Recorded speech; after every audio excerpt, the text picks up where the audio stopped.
வெளிநாட்டு சுற்றுலா பயணிகளின் எண்ணிக்கையில் வீழ்ச்சி.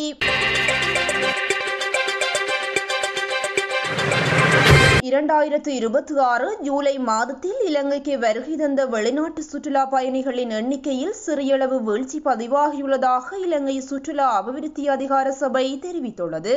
அம்மாதத்தில் நாட்டிற்கு வருகை தந்த சுற்றுலா பயணிகளின் எண்ணிக்கை 1,96,845 ஆகும். இது கடந்த ஆண்டின் ஜூலை மாதத்துடன் ஒப்பிடுகையில் 1.7% வீழ்ச்சியாகும் என அறிக்கைகள் தெரிவிக்கின்றன.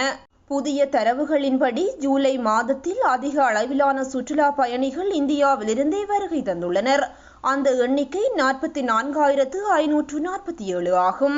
மேலும் ஜூலை மாதத்தில் ஐக்கிய ராச்சியத்திலிருந்து 21,834 பேரும், நெதர்லாந்திலிருந்து 12,493 பேரும், சீனாவிலிருந்து 12,333 பேரும், பிரான்சிலிருந்து 10,102 பேரும் இலங்கைக்கு வருகை தந்துள்ளனர்.